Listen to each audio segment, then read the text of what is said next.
తిరుమల శ్రీవారి భక్తులకు పంగనామాలు కొత్త తరహా మోసం వెలుగులోకి. అసలేం జరిగిందంటే, తిరుమల శ్రీవారి దర్శనానికి నిత్యం వేలాది మంది భక్తులు వస్తుంటారన్న సంగతి తెలిసింది. అక్కడ శ్రీవారి సేవకు సంబంధించిన టోకెన్లు జారీ చేస్తారు. అయితే ఈ టోకెన్ల జారీలో తాజాగా భారీ మోసం వెలుగు చూసింది. ఓ వ్యక్తి ఏకంగా 14 మందిని బురిడీ కొట్టించాడు. హైదరాబాద్ కు ఈ 14 మంది భక్తుల నుంచి ఒక్కొక్కరి నుంచి రూ. 800 చొప్పున వసూలు చేశాడు. వీరంతా శ్రీవారికి సేవ చేయాలని భావించి టికెట్లు బుక్ చేసుకునేందుకు యత్నించారు. అయితే అవి బుక్ కాలేదు. దీంతో కృష్ణారావు అనే వ్యక్తిని వారంతా ఆశ్రయించి టోకెన్లు కొనుగోలు చేశారు.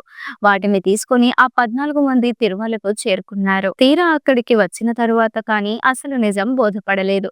తిరుమలకు వచ్చిన తర్వాత అసలు శ్రీవారి సేవకు ఎలాంటి టోకెన్లు ఉండవని, అవి ఉచితమని తెలిసి అంతా నాలుక కరుచుకున్నారు.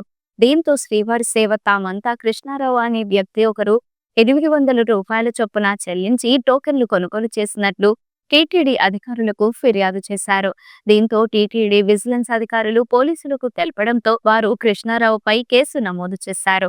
కృష్ణారావు శ్రీవారి సేవ టోకెన్లతో పాటు ఇతర దర్శన టోకెన్లు కూడా భక్తులకు విక్రయిస్తున్నట్లు ఆరోపణలు ఉన్నాయి. రంగంలోకి దిగిన పోలీసులు కృష్ణారావును గాలించే పనిలో పడ్డారు.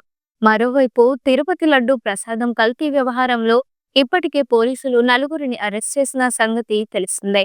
వీరిని కోర్టులో ప్రవేశపెట్టగా కోర్టు 5 రోజుల పాటు సిట్ కస్టడీకి అప్పగిస్తూ ఉత్తర్వులను జారీ చేసింది. అనంతరం తిరుపతిలోని రుయా ఆసుపత్రిలో వైద్య పరీక్షలు నిర్వహించి తిరుపతిలోని సిట్ కార్యాలయానికి తరలించారు. ఫిబ్రవరి 18వ తేదీతో ఈ నలుగురి కస్టడీ ముగియనుంది. ఈ వీడియో మీకు నచ్చినట్లయితే లైక్ చేయండి. మరికొన్ని లేటెస్ట్ అప్డేట్స్ కోసం వెంటనే మన ఛానల్ ను సబ్స్క్రైబ్ చేయండి. ఈ వీడియోపై మీ అభిప్రాయాన్ని కామెంట్ రూపంలో తెలియజేయండి.